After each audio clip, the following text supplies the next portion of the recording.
pasos. Si toca pasar a la siguiente, que ya...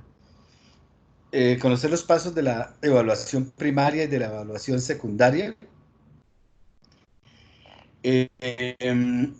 Reconocer qué pacientes requieren un traslado a otro sitio de mayor complejidad también es un dato importante dentro de los objetivos, porque no siempre se pueden tratar estos pacientes en el mismo sitio o cercano al accidente, a veces requieren mayor complejidad. Daniel, avancemos avancemos 2 diapositivas. ¿Sí me están oyendo? Sí, señor. ¿Doc, ahí Bueno, o más adelante? es que estoy en la Yo es que está primera. en la primera diapositiva. Sí, todos estamos en la primera, no ha cambiado. Ah, qué raro. Es que sí Yo le estoy dio a como poner en en la modo sexta. presentación. Después de darle a compartir pantalla, solamente vamos a ver el PowerPoint, no el modo presentación. Ok, ahí.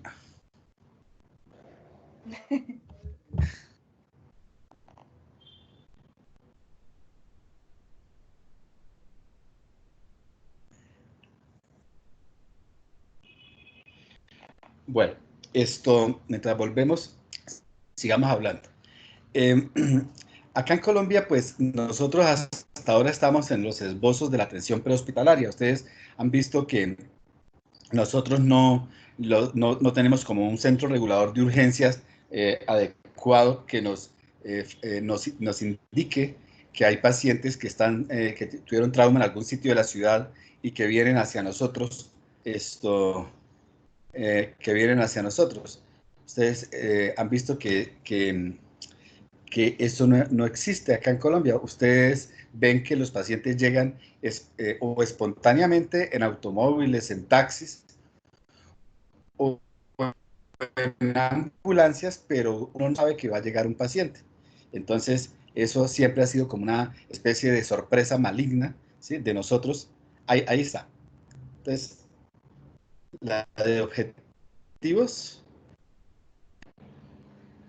Ok. La siguiente. Ok. Ahí estamos bien. Entonces nosotros no tenemos como una notificación, ¿sí?, de los pacientes, como sí ocurre en otras partes. Ustedes mirarán en las películas y habrán leído que las personas llaman a cierto número, ¿sí?, en algunas ciudades, y desde allí les ofrecen algún tipo de orientación y les mandan ambulancias con personal médico o paramédico o ambos para que los atiendan y los estabilicen y los trasladen.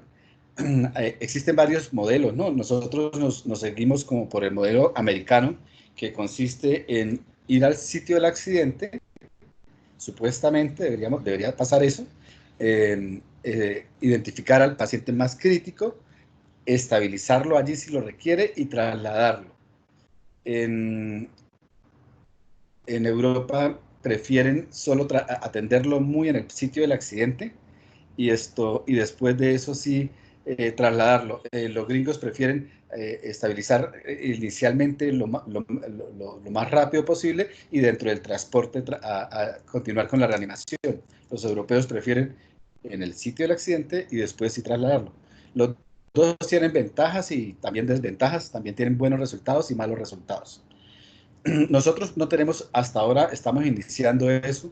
En las grandes ciudades ustedes verán que ya hay atención prehospitalaria con centros reguladores. Nosotros todavía no en Bucaramanga.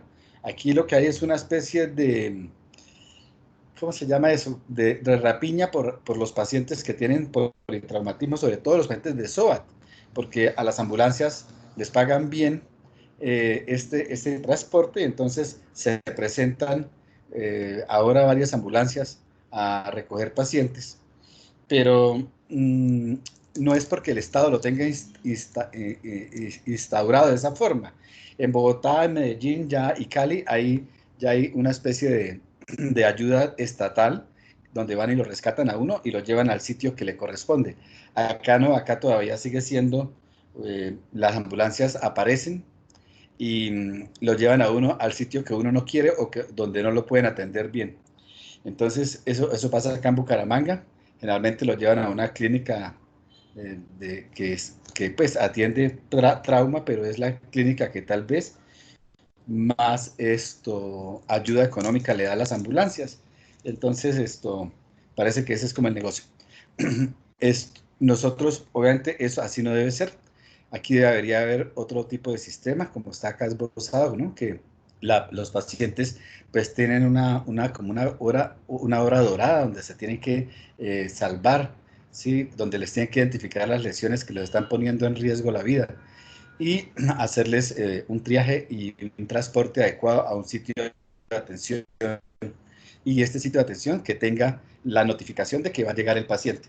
Ese es como el orden de las cosas, pero no se nos ha dado completamente. La siguiente, en la siguiente diapositiva, pues está pues un grupo de médicos ya atendiendo propiamente dicho a un paciente que les acaba de llegar y se ve, así uno la mira y se ve como que sí están preocupados, canalizándolo, etcétera. Alguien está como mirándole la vía aérea, no sé. Y es un sitio que aparentemente tiene como muchas cosas o se le ven algunas cosas. Acá nosotros no tenemos un sitio de trauma, sino que es la misma sala general de reanimación donde atendemos tanto a los pacientes que tienen trauma como a los que no tienen trauma. Eso también influye, ¿no? Que no todas las cosas que se requieren para el paciente con trauma están en ese sitio, porque el trauma consume más recursos que el paciente que requiere una reanimación por otra causa. La siguiente. Con respecto a la mortalidad del trauma, más o menos en el trauma grande o mayor, la mitad de los pacientes se mueren en el sitio del accidente. Esos pues serán traumas mayores, generalmente traumas craneoencefálicos severos, serán traumas, ruptura de grandes vasos, y obviamente pues no alcanzan a llegar a los centros hospitalarios. Pero hay un 25% que sí llega, o la otra mitad sí llega, y en la primera hora, si no se atienden adecuadamente, se pueden morir más o menos esta otra 25% de los pacientes. Y habrá otros pacientes que también fallecen, pero tardíamente, no en ese día precisamente, sino morirán por otras complicaciones, generalmente infecciosas, varios días o semanas después. La siguiente. El médico tiene que preguntarse en el sitio del accidente, por ejemplo, cuál es la prioridad, cómo hago para saber a cuál llevo primero, por ejemplo. Es una de las preguntas que se tiene que hacer el médico. Entonces la guía dice, mira, revise el paciente. Si usted lo ve deteriorado neurológicamente, probablemente ese tiene que ir primero. Si usted lo ve hipotenso, debe ir primero.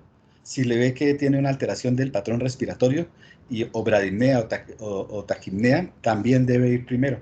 Entonces, son como algunos puntos gruesos que le dan para que uno como que se oriente y atienda a los pacientes con alguna prioridad. La siguiente, ya en la fase hospitalaria, ¿sí? Nosotros deberíamos tener como una planificación antes de la llegada de los pacientes, pero esto no sucede porque no hay aviso, o sea, nosotros no sabemos que va a llegar un paciente con trauma. En el hospital tal vez el hecho de que tengamos un timbre y un personal de cirugía, un equipo quirúrgico,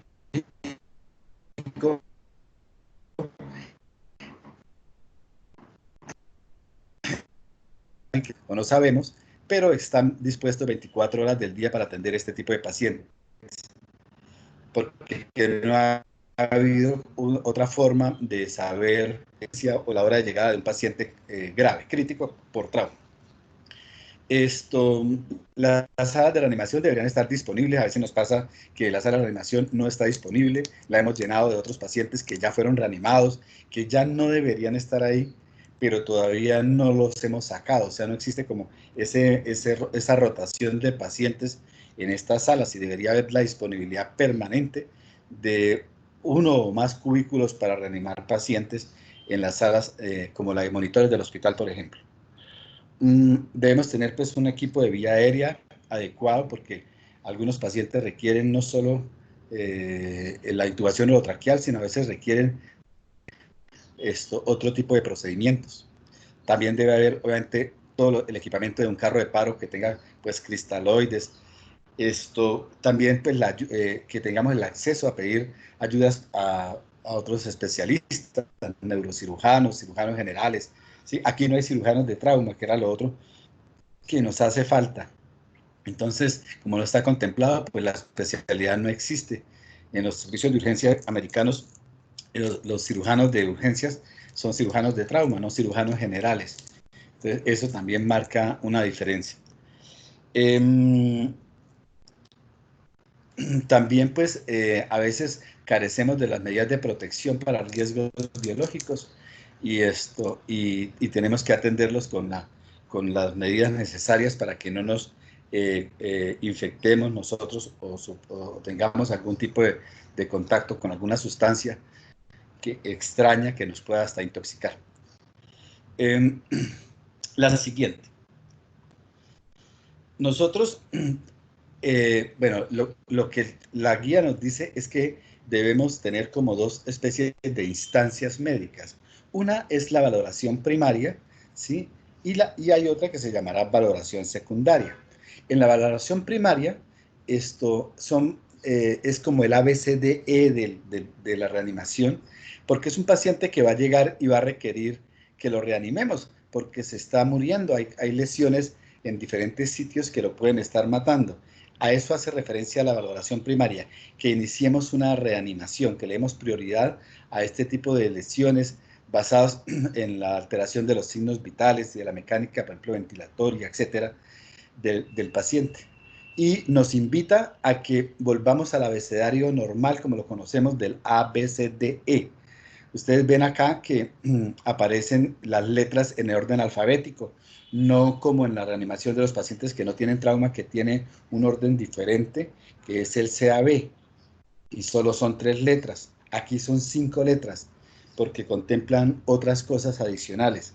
Y además de eso, la primera letra, que es la A de la vía aérea, mantiene un apéndice que es el control de la columna cervical, porque se debe intuir que cualquier paciente que tenga un trauma mayor, ¿sí?, debe tener protección de la columna cervical, porque es probable que tenga lesión a este nivel.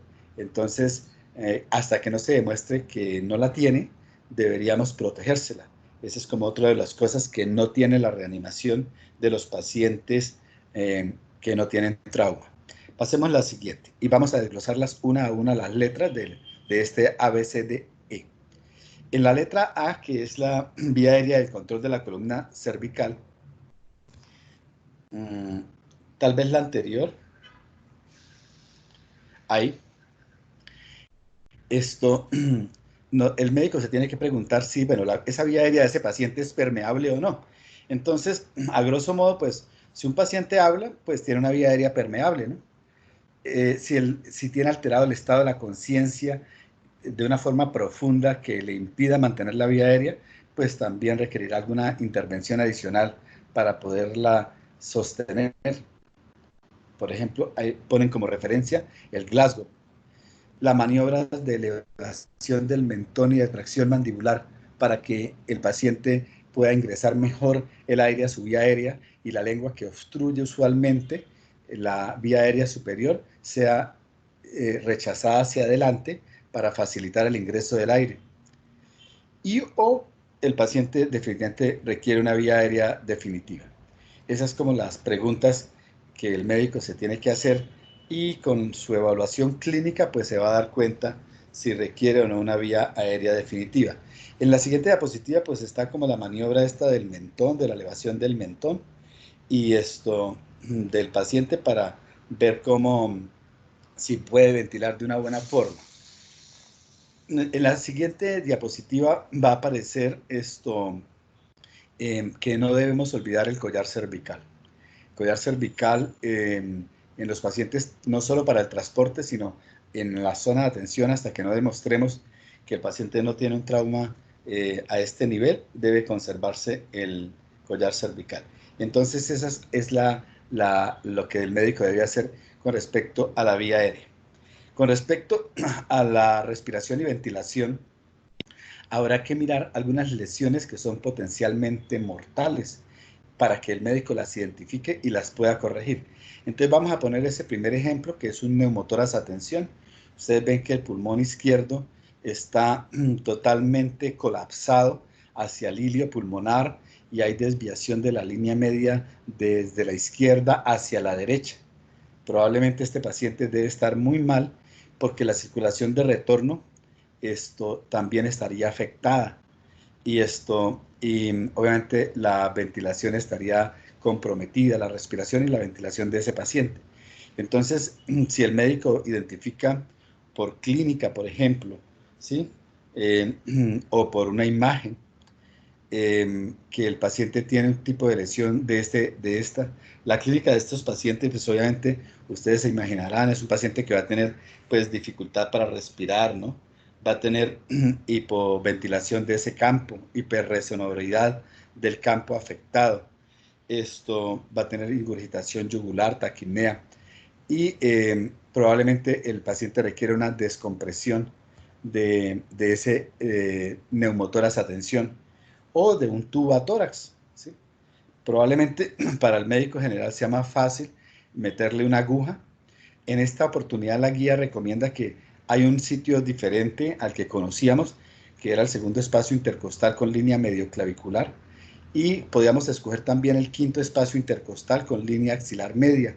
También es un sitio donde se puede colocar la aguja o el tubo, o sea, cualquiera de las dos en ese sitio.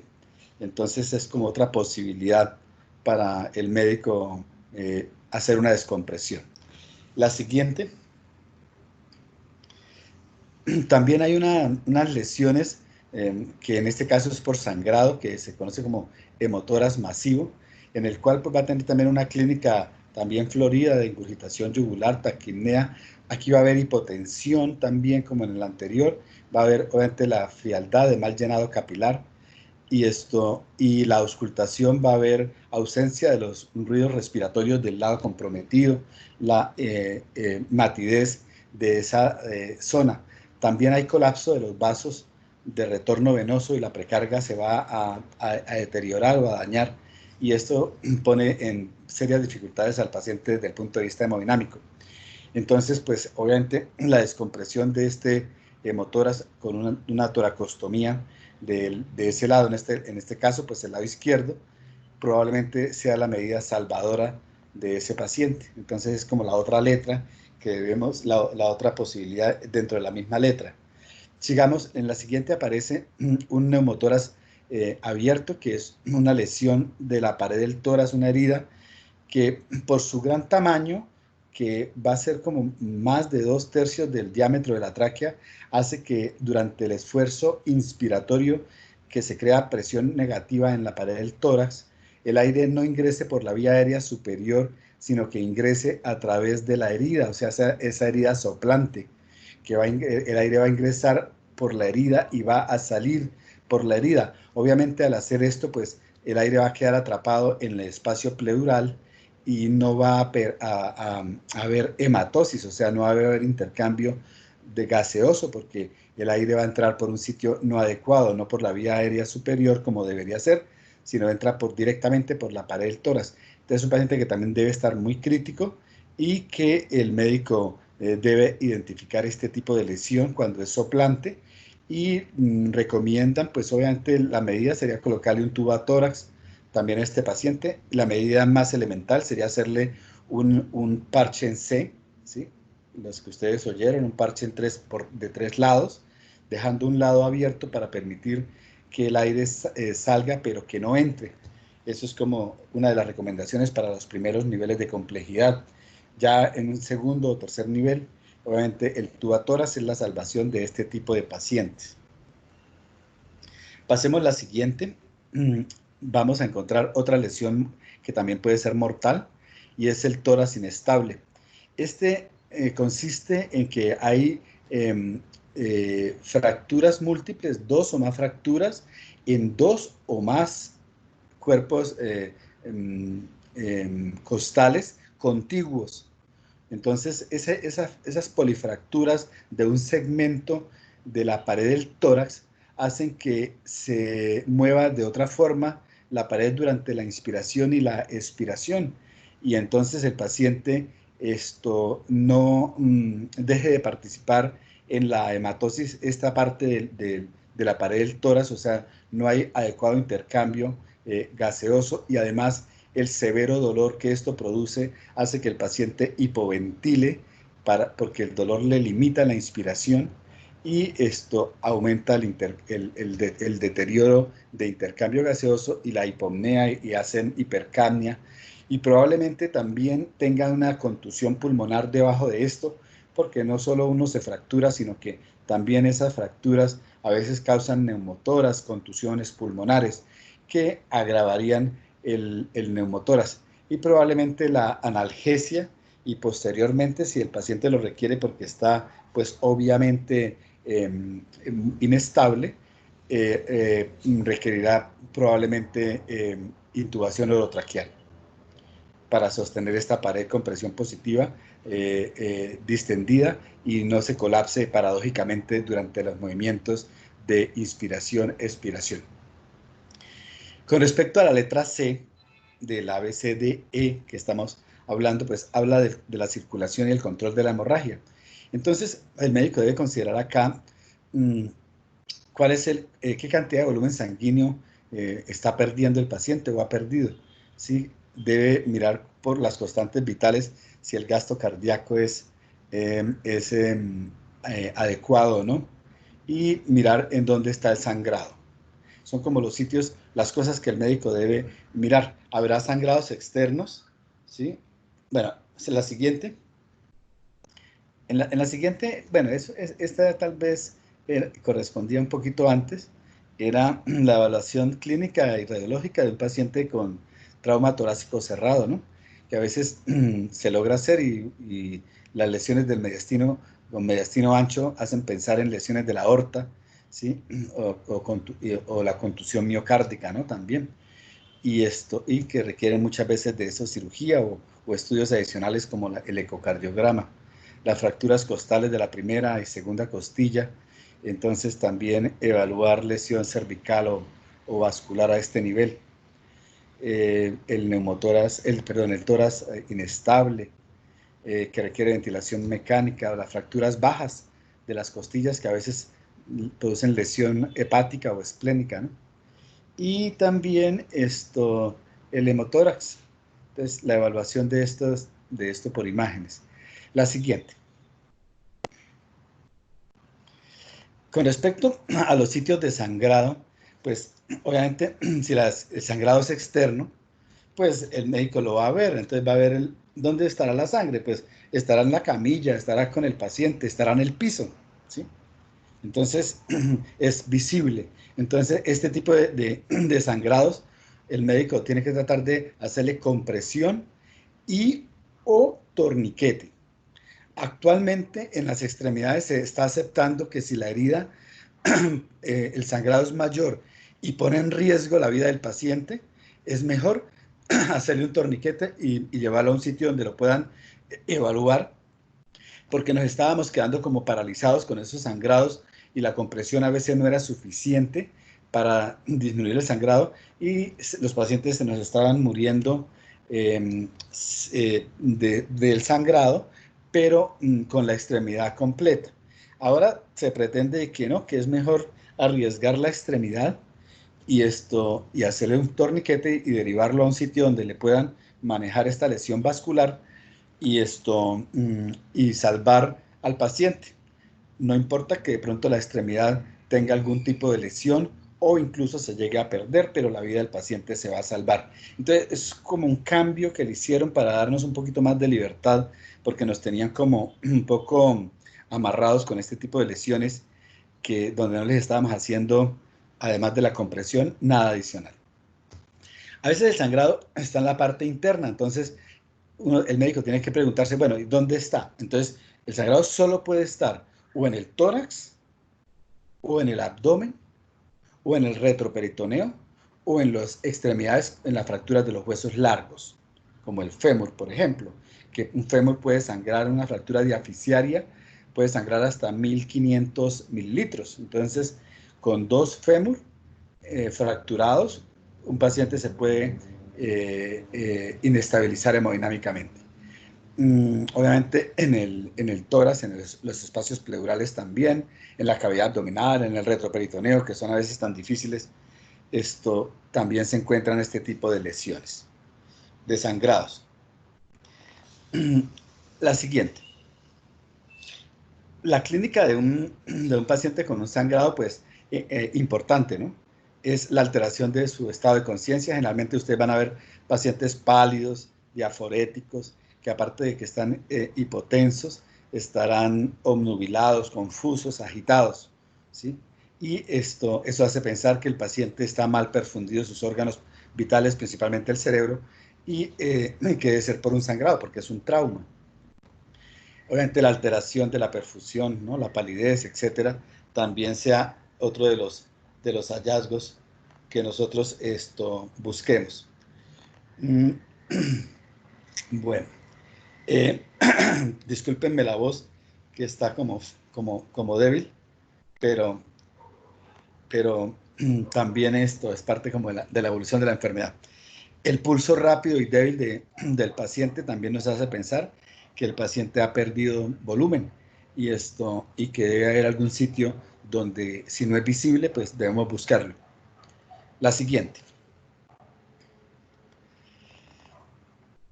Uno, como médico, debe pensar, bueno, ¿yo cómo corrijo esto? Entonces, pues nosotros lo hemos hecho históricamente, ¿sí? De una forma, pues, fácil. Sabemos que todo paciente debe estar con accesos vasculares, ojalá 2. Ahora, la guía recomienda que no nos excedamos en líquidos porque ha habido aumento de la mortalidad o de las complicaciones por la coagulopatía que produce la instilación de grandes cantidades de volumen de cristaloides. Entonces la guía dice que no, que es mejor colocar poco cristaloide. No es no colocar, sí hay que colocar, ¿sí? Pero que si con 1 litro de cristaloides, ojalá si tuviéramos como la forma de calentarlos entre 37 y 40 grados, si con 1 litro no logramos estabilizar al paciente, y el paciente continúa inestable, debemos de una vez hacerle hemotransfusión.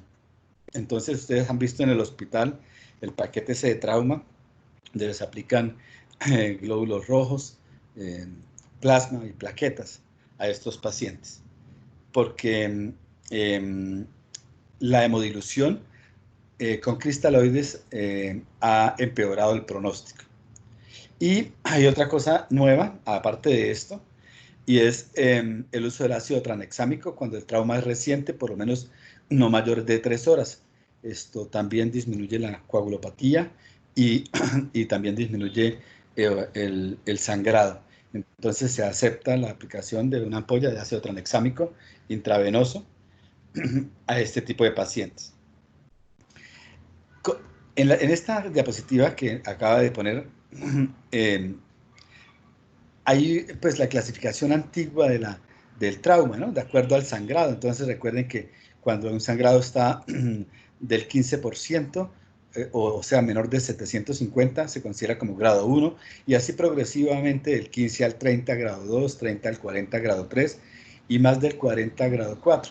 Más del 40 corresponde a más de 2000 centímetros cúbicos, y en un sangrado agudo, instaurado en forma aguda, generalmente inestabiliza al paciente, y los signos vitales van cambiando desde la frecuencia cardíaca, la presión arterial, la presión del pulso, la frecuencia respiratoria, el gasto urinario y el estado mental del paciente.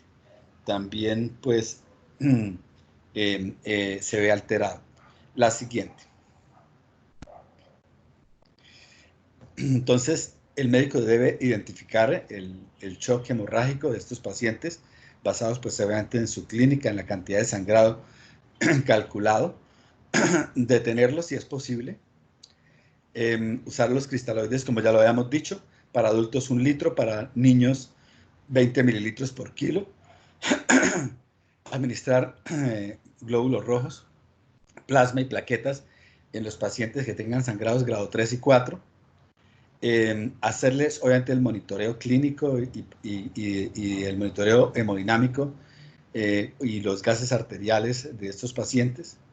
En caso de de no haber chance de pruebas, pues transfundirlos a ciegas con sangre O positivo o negativo. Esto, ¿qué más? No favorecer la hipotermia, ¿sí? Porque esta aumenta la coagulopatía, entonces el paciente debería ser como calentado con frazadas y la administración de los líquidos deberían ser calientes para que no se entre en coagulopatía más adelante. Con respecto ya a la letra D, que es el estado neurológico del paciente, se requiere hacer un examen que solo tenga 4 ítems. No queremos hacer un examen con reflejos, con otras cosas, no. Lo que se busca es que el médico haga una escala de Glasgow para ver, evaluar su estado de conciencia. Entonces, solo con la escala de Glasgow es suficiente. Sí, le debe mirar el tamaño y la reacción pupilar para ver si hay anisocoria y qué respuesta pupilar tiene ese paciente. Lo debe revisar del hemicuerpo derecho y del hemicuerpo izquierdo para saber si está lateralizado, ¿sí? Porque habla de lesiones generalmente arriba, hematomas epidurales o subdurales, ¿sí? Y también debe mirarle el nivel sensitivo, estimularlo desde los pies hacia arriba, a ver si en algún momento encuentra que perdió la sensibilidad el paciente y mirar la posibilidad de o el descartar un trauma raquimedular. O sea, serían como 4 ítems, repito: estado de conciencia, tamaño y reacción pupilar, lateralización y nivel sensitivo para evaluar trauma raquimedular. Esas son las 4 cosas iniciales, obviamente, que se le deben hacer al paciente. Más adelante, obviamente, ¿será que le hacemos reflejos? ¿Será que le hacemos otro tipo de examen neurológico? Pero de entrada, al paciente crítico solo requeriría de estos 4 ítems. La siguiente. Esto pues no es para cansar a nadie, sino para decir que obviamente nos la tenemos que saber. La escala de Glasgow, que tiene, no sé, 60 años tal vez en uso y todavía continúa. Ha habido otras escalas, pero parece que como estamos tan familiarizados con esta, no nos la quitan, nos la dejaron. Me parece bien porque la conocemos todos y nos hemos basado históricamente en ella y nos ha ido bien. Y fue hecha para eso, para trauma. Entonces, tal vez todavía continuemos con ella por algunos años más. Con respecto a la letra E, que es el control ambiental, la exposición del paciente, estos pacientes se tienen que examinar no solo por la parte anterior, sino también por la parte posterior, porque hay pacientes que la lesión o las lesiones o las que lo están matando están atrás y no las estamos evaluando. Entonces probablemente tengamos que hacerle movimientos en bloque a ese paciente para revisarlo la parte posterior, o sea, desnudarlos completamente, incluyendo la ropa interior, porque hay lesiones en la región genital, perineal, glútea, etcétera, que pueden ser graves y que no las vemos si no le quitamos la ropa interior. Movilizarlos en bloque para examinar de una forma rápida, limpiándole las zonas de sangrado con compresas o con sábanas para ver qué tipo de lesiones y en qué área están, y orientar el diagnóstico y al cirujano cuando nos pregunte. Y protegerlo de la hipotermia, porque los pacientes que sangran más fácilmente hacen hipotermia y cubrirlos y aplicarles líquidos calientes es una buena medida. Entonces aquí ya tenemos las 5 letras de una reanimación, ¿sí? Y van en ese orden de la A, B, C, D hasta esta letra E. Eso es lo que el médico general debe, como el médico general y todos los médicos debemos recordar para tener como una especie de orden, porque el trauma atortola y entonces nos empezamos como a saltar las cosas y empezamos a gritar una cosa, otra cosa y que le hagan esto, que le hagan lo otro, pero no tenemos que perder ese norte o esas 5 letras en el orden que lo acabamos de mencionar. Si ustedes se orientan por eso, obviamente van a tener un mejor resultado que si se las van a hacer salteadamente. Bueno, hay unos anexos a este tipo de evaluación inicial o primaria, que obviamente que el paciente debería estar monitorizado, ¿sí? Debería tener oximetría de pulso, debe tener, hacerse hasta un electrocardiograma, unos gases arteriales, a veces una sonda vesical para evaluar las características de la orina y la cantidad de la orina. A veces se llenan de gas y hay que descomprimirlos con sondas orogástricas, ¿sí? Esto es el momento tal vez de hacerle los exámenes de sangre, tomar los 3 frascos para hacerle pruebas, ¿sí? Se mencionan algunas, ¿no? El hemograma, el uroanálisis, la hemoclasificación, las pruebas cruzadas, pruebas de embarazo en las mujeres en edad fértiles. Y tal vez pidamos algunos exámenes o algunas radiografías o exámenes in situ, en el sitio ese de la sala de reanimación. Entonces, a veces radiografías portátiles, a veces podemos hacer ecografía FAS, ¿sí? Para mirar, sobre todo en el trauma abdominal, la presencia de líquido libre en cavidad abdominal, o en algunos sitios todavía siguen haciendo el lavado peritoneal diagnóstico. Sin embargo, nosotros hemos perdido esta experiencia y no lo hacemos. Creo que en el Valle del Cauca todavía lo hace el Hospital Universitario del Valle, pero en el resto del país no se está haciendo. La siguiente. Ahora viene la evaluación secundaria. Es de un poco, bueno, ¿qué es eso?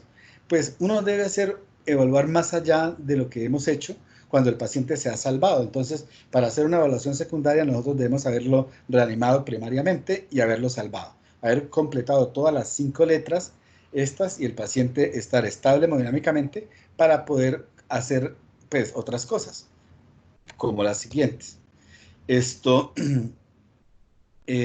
La siguiente. Digamos que la historia clínica del paciente.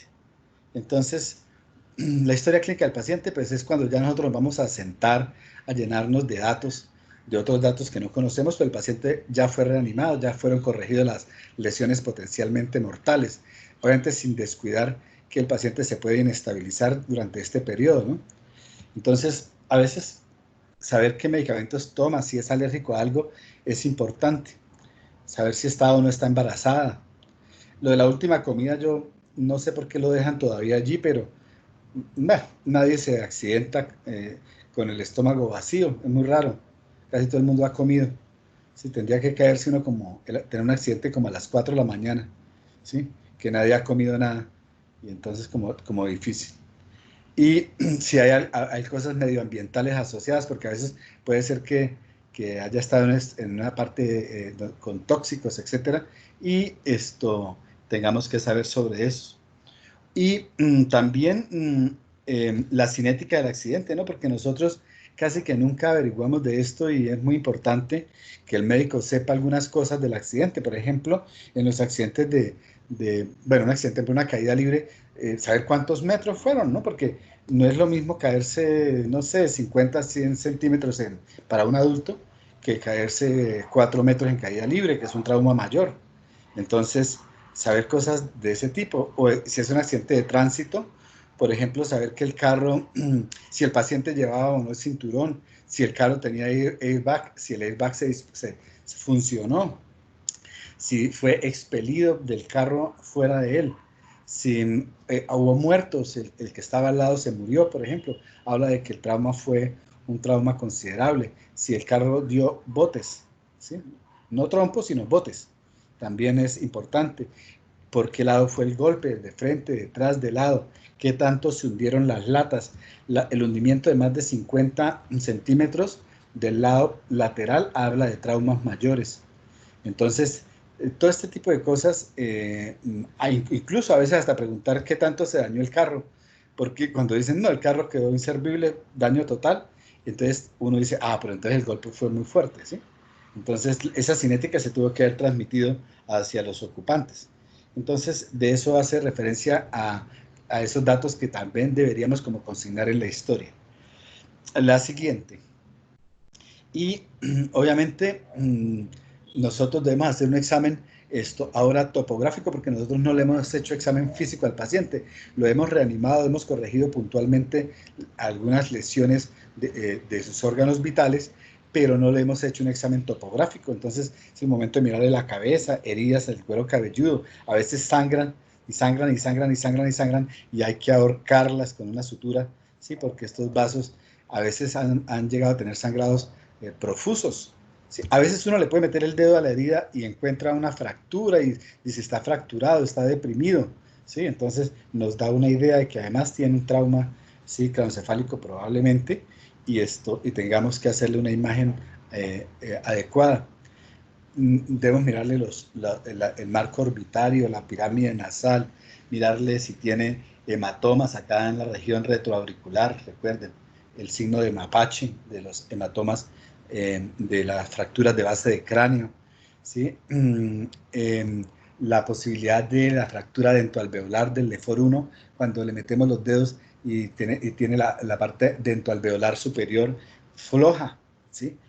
O la pérdida de la articulación temporomandibular, el paciente no puede abrir la boca, la tiene trabada, o vemos anormalidades de las fracturas, ¿sí? A veces metiendo los dedos por dentro de la boca. En el cuello a veces heridas, qué tan profundas son, atraviesan el platisma, ¿sí? En qué zona están, 1, 2, 3, ¿sí? Para dar una mejor orientación al cirujano. Hematomas, enfisema subcutáneo del cuello, porque a veces hay lesión de la vía aérea o del esófago y nos causan esto y no se nos puede pasar desapercibido. En el tórax, obviamente, la inspección, la palpación, la percusión, todo esto nos da, y la auscultación nos dan algunos hallazgos adicionales que de pronto se nos pudieron haber pasado por alto. En el abdomen, cuando el paciente está consciente y refiere dolor, pues nos da la alarma de que hay que ahondar más ahí, habrá que hacerle un ecofaz o habrá que hacer una tomografía con contrastes, ¿sí? Para poder descartar la lesión de vísceras sólidas y huecas. Entonces, el paciente que no tiene dolor, pues obviamente que está inconsciente y no puede manifestar el dolor, pues obviamente el abdomen tendrá que, si el médico lo considera por la clínica del paciente, hacerle alguna imagen para descartar lesiones, porque el signo cardinal del trauma abdominal es el dolor, y si el paciente no lo puede manifestar, pues el médico tiene que buscar lesiones con imágenes. La pelvis, mirar bien la pelvis, si hay anormalidades en la pelvis, la región perineal, si tiene sangrados a nivel uretral, genital, anal, ¿sí? Equimosis, hematomas de las fracturas de la pelvis, a veces se ven en estas zonas. Hacerle tacto o tactos, porque habrá que hacer tacto vaginal y tacto rectal para mirar también lesiones, sangrado, fracturas y también para ver posiciones, por ejemplo, de la próstata para indicar o no la colocación de una sonda vesical. Y obviamente las extremidades, porque en las extremidades, por ejemplo, en las inferiores, el acortamiento de una extremidad hace pensar en una fractura, por ejemplo, transcervical o intertrocantérica. La deformidad de la diáfisis del muslo, del fémur, obviamente, en el muslo, hace pensar en un hematoma grande a este nivel y un sangrado profuso a este nivel. Y así hasta los pulsos distales, todo este tipo de cosas, uno debe mirarlas. O sea, es como ir de la cabeza hacia los pies para ver qué le encuentro. Esa es como la idea. Y habrá algunas cosas adicionales adjuntas a esta evaluación secundaria. Pasemos a la siguiente, como son, ¿será que requiere otras cosas? Entonces, obvio que sí, probablemente requiera otras radiografías, probablemente requiera tomografías, algunas de ellas con contraste, o angiografías, ecografías transesofágicas, broncoscopia, esofagoscopia. Bueno, dependiendo del tipo de lesión, nosotros vamos a tener que hacer algunos otros exámenes. Entonces, pues, este es el momento como de plantear qué de estas cosas puede requerir un paciente. La siguiente. Y ya habrá algunos pacientes que requerirán ir de timbre a una sala de cirugía. Habrá otros pacientes que requerirán ir a una unidad de cuidados intensivos. Y en algunos sitios, pues, requerirán ir a otro centro de atención porque no tiene la complejidad de la atención que el paciente requiere. Entonces, esas cosas también las tenemos que evaluar. Habrá que apoyarse de los cirujanos, de los neurocirujanos, de los ortopedistas, dependiendo del tipo de trauma de estos pacientes. La siguiente. Y finalmente, pues, obviamente ahora que todo se convirtió en problema médico-legal, los consentimientos informados, llenarlos, diligenciarlos, y las pruebas forenses, ¿no? Las cadenas de custodia, eso, porque a veces el accidente es por un arma cortopunzante o cosas de estas, y tenemos que hacerle custodia. Ahora nosotros somos policías sin uniforme, sin charretera, pero nos pusieron de policías a guardar cosas porque la policía no lo hace. Y la custodia la estamos haciendo los médicos y las enfermeras. Entonces, pues también nos tocará hasta este tipo de cosas hacer. Y recordar, al final, recordar que hay cosas que han cambiado entonces, como que no administren líquidos abundantes, ¿sí? Que con 1 litro es suficiente de cristaloides para saber si el paciente requiere o no hemoderivados. La evaluación es clínica para hacer hemotransfusiones. Pasa a la siguiente. Bueno, usar ácido tranexámico también es una recomendación nueva. La descompresión con aguja en el quinto espacio intercostal, los tubos de tórax en urgencias también, o recomendación que hace la guía. Incluso en algunos sitios donde hay centros de trauma, hasta la toracotomía abierta, ¿sí? Está recomendada en urgencias, pero acá en Colombia no, porque no hay salas de cirugía en urgencias, pero los gringos tienen sitios de cirugía en urgencias y tienen cirujanos de trauma, entonces hasta cirugía está permitida, o sea, hasta allá se ha llegado, ¿sí? O se puede llegar. Y también no olvidar que el torniquete, si la vida del paciente está amenazada por un sangrado en una extremidad y no hubo forma de poderla solucionar, pues el torniquete es una medida desesperada pero aceptada. Entonces, eso era como el mensaje que queríamos mostrarles de la nueva guía. Entonces, si tienen preguntas.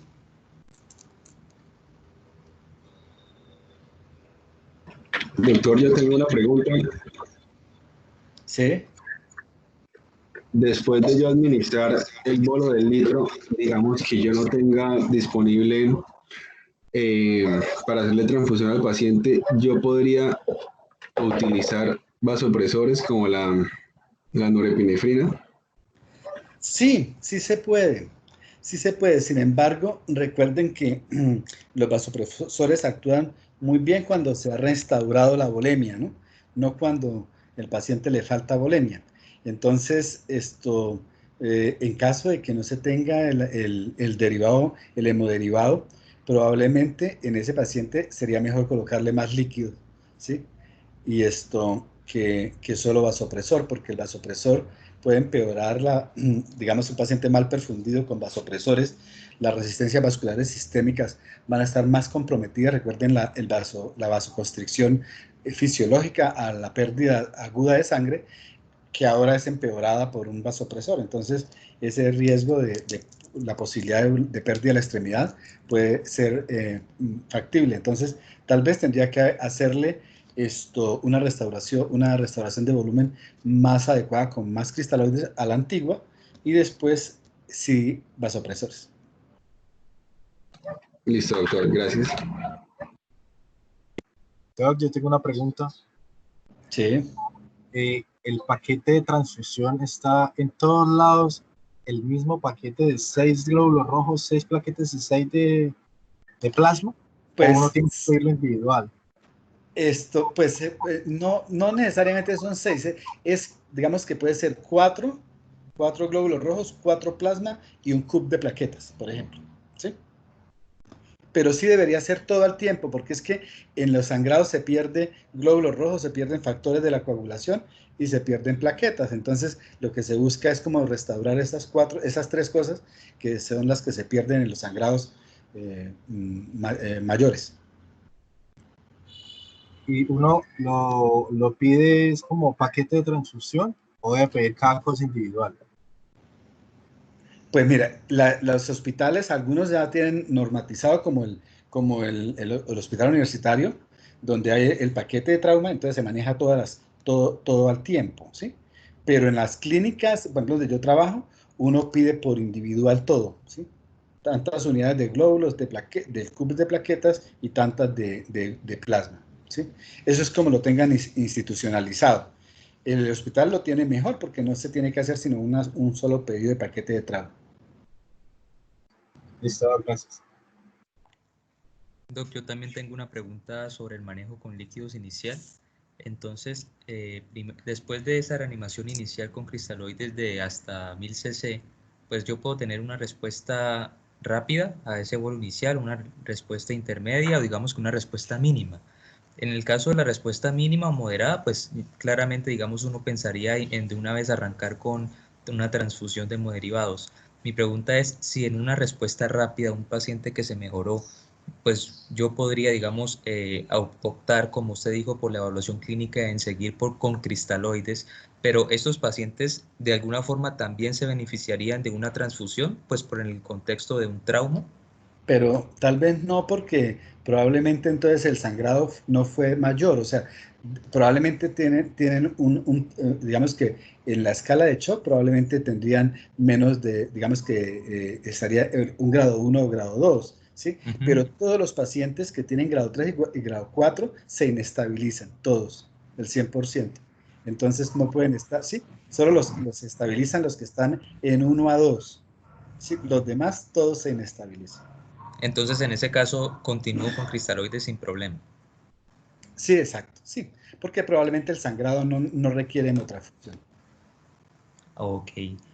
Doc, otra pregunta. En el tórax inestable, anteriormente se hablaba que el manejo que se proponía era una analgesia multimodal, oxígeno, digamos, manejo de, como tal de la ventilación y demás, pero también últimamente se ha estado hablando en el ATLS de la fijación costal. Yo quería saber si en el US y aquí en Colombia en general se hace esto de la fijación costal en el tórax inestable. Sí hay unas cadenas de fijación para fracturas múltiples, ¿no? Cuando es múltiple, porque muchas veces solo la estabilización, la aplicación de analgesia y el corregir el neumotórax que muchas veces lo acompaña y de pronto a veces la ventilación mecánica ha sido suficiente, ¿sí? Pero también en aquellos grandes paredes inestables, la cirugía de fijación también se está usando. Sí se hace. Ok, Doc, y me podría comentar rápidamente, o sea, es que no me quedó claro cómo es la analgesia multimodal en estos pacientes. ¿Cuál sería aquí el analgésico indicado? Pues mire, en el trauma, digamos que uno debería usar morfina, ¿sí? Morfina, opioides, fentanilo también, porque el dolor es es un gran limitante, el dolor produce inestabilidad y lo que se requiere es que el paciente no tenga dolor. Entonces debe usar opioides. Nosotros lo que tenemos a la mano es la morfina y titularla, ¿verdad? En dosis repetidas, ¿sí? Esto para que el paciente sienta alivio y las constantes vitales también se mejoren. Eso es como lo que se recomienda. Digamos que no empezar con diclofenaco, ¿sí? No empezar tramadol tampoco. De una vez ir a la morfina o al fentanilo, ¿sí? Como medidas, o incluso nosotros hemos usado en algunos pacientes hasta ketamina, ¿sí? Para quitarles ese dolor tan severo. Ok, Doc. Y otra preguntita y la última, cuando hablan de control de la hemorragia interna en el ATLS, mencionan como una de las estrategias la reducción de las fracturas pélvicas y fracturas en extremidades. Mi pregunta es, o sea, ¿esta medida es como en general, paciente con fractura de fémur se le intenta reducir, con fractura de cadera lo mismo? Sí, es que resulta que las fracturas que no están reducidas sangran más. Entonces, por ejemplo, las tracciones, digamos, de una extremidad inferior, ¿sí? En el adulto, con un peso de unos 4 kilos, esto estabiliza la fractura y la alinea y el sangrado disminuye. Entonces sí se busca hacerle tracciones desde colocarle Ustedes han visto de todo, desde pesas hasta tracciones cutáneas, donde hemos usado garrafas de líquidos colgando, ¿sí?, de las piernas de los pacientes para que con el tiempo, ¿sí?, el hueso se vaya alineando, ¿no? Entonces, y eso disminuye el sangrado y el dolor. Ok, doctor, gracias. Dos preguntas ahí rápidas, qué pena. La primera, antes se hablaba uno de la capacidad, o sea, de la pericia del que está atendiendo el trauma, de intentar ligar aquellas arterias que están sangrando de manera profusa. Hoy en día, ¿todavía se motiva esa práctica o ya se ha dejado de lado? Lo que pasa es que, digamos que, ¿quién tiene esa habilidad? ¿Sí? Sería como la pregunta. Y se requiere de, digamos que, de usar ojalá torniquetes neumáticos para poder visualizar bien un campo quirúrgico, ¿sí? Y eso no está disponible en todas partes. Entonces, sí se requiere de personal capaz, ¿verdad? Obviamente, si es un vaso que se ve el sangrado ahí y el médico sabe y es capaz de pinzarlo, pues lo pinza.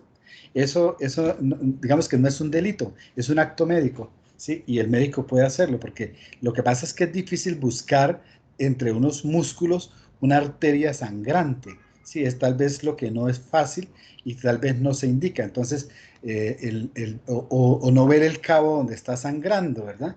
Entonces, esto hace difícil que una persona que no esté en un área quirúrgica con un torniquete neumático, etcétera, pueda tener éxito. Y menos si no tiene experiencia. Entonces, probablemente esto no se debería hacer.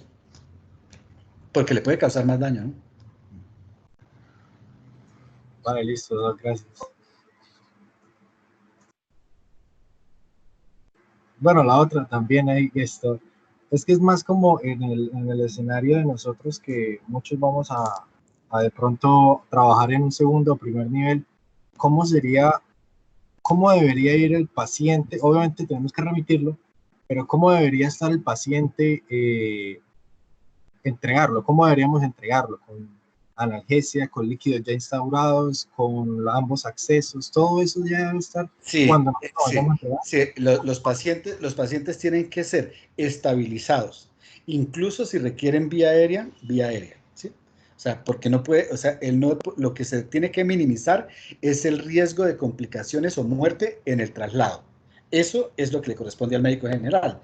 Entonces dice, yo lo trasladé, pero no lo intubé y el paciente estaba con un Glasgow bajito y se murió en el camino, por ejemplo. Ahí cometió un error, ¿verdad? Porque él debería haberlo estabilizado. Tampoco lo puede trasladar en paro, ¿sí? Un paciente que está en paro, no pueden, como a veces pasa, no, que llévenlo rápido del Hospital del Norte acá, por ejemplo, o del Hospital de Florida. Dicen, no, si está en paro, tienen que reanimarlo allá. Si lo sacan del paro y el paciente está en condiciones para un traslado de 15, 20 o media hora, pues obviamente trasladarlo, pero si no, no. Entonces el paciente le tiene que dar ¿cómo se llama? La seguridad de que en el traslado no se vaya a morir, ¿sí? Eso es como lo que el sistema de referencias pide, que si el paciente se muere, no, o sea, no pasa nada, o sea, se murió, pero es que no había otra posibilidad. Es más, tiene más riesgo que uno, a la salida del hospital, donde uno está, el paciente muera en un traslado, o sea, porque ahí bueno, ¿por qué lo trasladaron tan inestable? ¿Por qué no lo reanimaron adecuadamente? O sea, viene como el cuestionamiento. Pero si uno demuestra que lo reanimó adecuadamente y eso, y que a pesar de eso se murió, no pasó nada, ¿sí? Usted hizo lo que tenía que hacer dentro del nivel de complejidad en el cual estaba. Ese es como el mensaje. Listo, gracias. Bueno, mañana quedamos en qué? ¿Qué tema?